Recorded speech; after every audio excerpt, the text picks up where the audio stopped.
A gente lê várias vezes nos livros de história, né, que os nazistas perseguiram várias minorias, como os judeus, gays, negros e deficientes, né? Mas esquecem de mencionar que os padres católicos foram perseguidos. E é isso que a gente vai falar nesse vídeo. Quer saber mais? Fica aí e assiste então.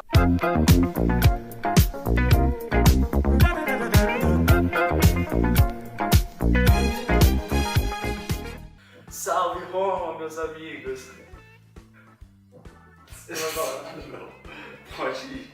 Bem, como vocês viram aqui no título do vídeo, né, nós vamos falar um pouco sobre os padres que foram mortos pelo nazismo. Primeiramente, a gente queria falar especificamente de um campo de concentração, o campo de concentração de Dachau. E ele foi o primeiro campo de concentração onde os nazistas começaram a fazer todas as coisas ruins, todas as atrocidades que eles fizeram contra a humanidade. E nesse campo de concentração especificamente, tinha esse bloco, que era chamado de Führerblock. Führerblock. Bom, que traduzindo significa galpão dos padres. Nesse galpão ficavam estimadamente 2.579 padres, entre eles monges e seminaristas. Beat Karl Lessner. Ele foi o primeiro e o único seminarista a ser preso no campo de concentração e ser ordenado no campo de concentração. Ele lá de maneira clandestina armaram uma tenda lá e um bispo lá, o Dom Gabriel, que era bispo francês, foi lá e deu o grau da ordem para ele. E o mais legal disso tudo também é que existe uma foto, essas fotos que vocês estão vendo aqui, que foram tiradas de maneira ilegal lá no campo de concentração. Quem tirou essas fotos foi o padre Salles. Ele era um prisioneiro encarregado de tirar fotos ali dos experimentos dos nazistas, né? Das plantas, das hortas. Então ele foi lá e tirou essa foto de maneira clandestina e escondida. E ele arriscou a sua vida para essas fotos. Ele sabia de todo o risco que ele corria e mesmo assim ele foi lá e tirou as fotos, escondido dos guardas. Só que, talvez infelizmente, um tempo depois, ele ficou doente e morreu. Mas eu tenho certeza que o coração dele estava em chamas, porque ele morreu sendo sacerdote, que era o maior sonho da vida dele. Beato Antônio Zawistowski. Beato Antônio Zawistowski, ele foi preso lá no campo de concentração de Dachau também. E lá ele estava lá vivendo ainda a vida dele de padre, lá como sacerdote realmente, trazendo a alegria do evangelho para aquelas pessoas que não viam sentido na vida, no meio de todo o caos. Até que ele começou a ser torturado e foi morto. E antes dele morrer, ele disse a última frase dele, que é o seguinte: estamos aqui pela fé da igreja e da pátria, por elas damos de bom grado a nossa vida. Lacrou, hein? Que exemplo, hein? Bem, durante todo esse caos nazista, começou a crescer lá na Alemanha uma doença infecciosa chamada tifo. Essa doença era transmitida por agentes como as pulgas e começou a realmente causar um desastre lá dentro da Alemanha nazista, né?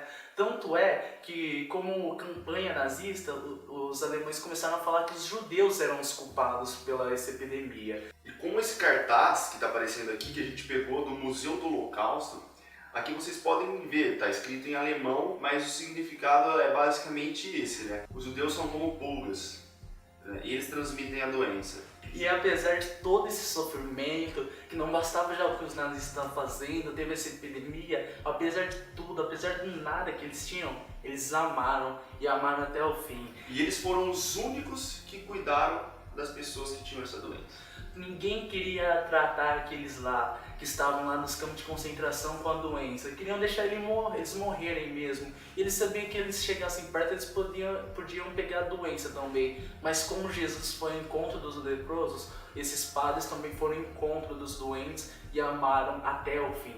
E por último, na minha humilde opinião, o melhor, um dos 4 santos que eu tenho mais devoção pessoalmente, São Maximiano Maria Kolbe, o Cavaleiro da Imaculada.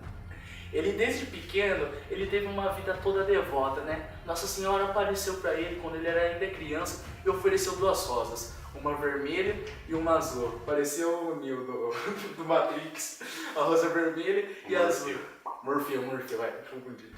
E a rosa vermelha significava o martírio e a azul a pureza de um sacerdote. Ele olhou para ela e pegou as 2.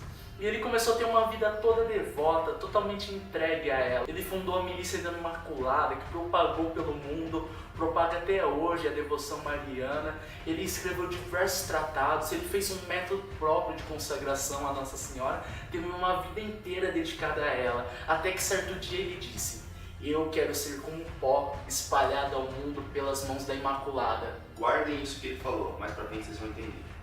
Bom, então depois da ocupação nazista, o Maximiliano Kolbe ele foi preso no campo de Auschwitz.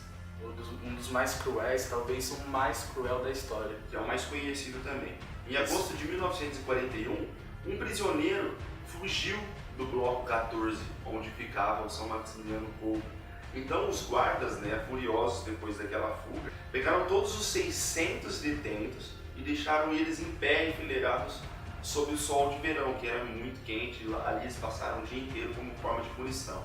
E ao final do dia, os guardas deram a sentença: 10 homens morreriam no lugar daquele que fugiu. Então os guardas começaram a passar e escolher aleatoriamente, um por um, 10 homens que iriam morrer. E eles foram escolhendo: vai, você, até que chegou em um homem chamado Francisco. Esse homem, ele ficou assim, como mostra aqui nesse vídeo do filme do Padre Kolbe. Ele ficou louco, ele não sabia o que fazer, ele começou a espernear, se jogar no chão, começar a gritar: não, eu tenho família, eu tenho filhos, o que eu vou fazer? Eu tenho que cuidar deles, eu não posso ser morto, não faz isso comigo, eu tenho que cuidar da minha família. E São Maximiliano começou a olhar tudo aquilo, e movido por compaixão, começou a andar serenamente, na maior tranquilidade, na maior paz. Chegou lá nos guardas e falou assim: não, coloca eu no lugar dele. Imagina o cara chegar, saber que ele vai morrer e ir na maior tranquilidade, assim, não, eu vou no lugar dele. Ele nem se conhecia ainda. Nem conhecia o Francisco. Que doideira, hein? Que doideira. Isso é que é amor. É morrer por um cara que você nem conhecia. Não foi uma morte fácil, rapidinho, Não, me entrega no lugar dele, dá um tiro, acabou, pronto, morro. Não foi isso. Muito pelo contrário. Foi uma morte muito dolorosa. Porque os nazistas pegaram esses 10 caras, colocaram eles em celas úmidas e escuras. Deixaram eles nu. Eles estavam peladões lá, os 10 homens, sem água e sem alimento. E eles iriam ficar ali o tempo que fosse necessário para todos morrerem, Era uma das mortes mais cruéis também do nazismo. Depois de 2 semanas agonizando lá dentro, sobraram apenas 3 detentos, que eram São Maximiliano Maria Kolbe e mais 2. E o legal também de tudo é que durante todas aquelas semanas, São Maximiliano ele ficava consolando os outros detentos, Então ele fazia o papel de padre dele mesmo à beira da morte. Ele foi até o fim fazendo o papel de padre dele. E conforme cada preso ia morrendo ali, ele ia consolando e rezando por eles e se mantendo firme realmente. Ele era o detento que estava mais forte ali. E lá eles sofrendo, os 3 vivos ainda. E os nazistas começaram a falar: bem, a gente precisa usar o pavilhão, precisa colocar mais prisioneiros lá. Então colocaram os 3 sentados e foram dando injeção no braço esquerdo dos 3, injeção letal. E um relato de um guarda que estava lá conta que ele viu o Padre Kolbe com toda a serenidade do mundo recebendo a injeção encostando na cabeça, como se ele falasse: pai, a ti eu entrego o meu espírito. E ele morreu lá de maneira serena, mas eu creio que o coração dele estava em chama por ter feito a vontade de Deus nesse mundo. Dizem também que quando o soldado aplicou a injeção no braço esquerdo dele, com o direito ele absolvia o guarda daquele pecado que ele estava cometendo. E isso não tem fontes oficiais, mas se for verdade também, outro grande exemplo do Padre Kolbe. E a história dele não acaba por aí, ele continuou surpreendendo o mundo após ser morto. Em 1982, o padre João Paulo II canonizou ele como um padroeiro do difícil século XX. E nessa data da canonização, ele chamou uma pessoa especial para estar lá no Vaticano, o Francisco. Sim, é aquele mesmo homem que o padre Kolbe falou: não, eu quero morrer no lugar dele, deixa ele cuidar da família porque eu sou um padre católico, deixa eu morrer. Aquele mesmo homem foi lá dar testemunha. E Francisco, eu lia isso me arrepiava o dia inteiro. No discurso dele no Vaticano ele falava: eu sou grato pela vida, eu sou grato pela vida que eu tenho, pois se eu estou aqui hoje foi porque Padre Kolbe se entregou totalmente no meu lugar, sem me conhecer. Se eu estou vivo hoje é porque o Padre Kolbe, sem me conhecer, me amou. Eu fiquei pensando, né? Imagina, qual que deve ser essa sensação de ter certeza que alguém morreu no seu lugar. Imagina, né, o que deve ter passado na cabeça do lado do Francisco. Ele viu o cara que ele nem conhecia morrer de uma maneira cruel por ele. Imagina o que deve ser isso, imagina o que deve você ter noção disso. E sabe uma coisa? Você pode ter essa mesma sensação. Sabe como? Exatamente uns 2000 anos atrás, um tal de Jesus Cristo se entregou na cruz por você. Ele morreu de maneira lenta e dolorosa, uma morte que ele não merecia por você. Pois mesmo sem você conhecer ele ainda, ele já te conhecia e já te amava.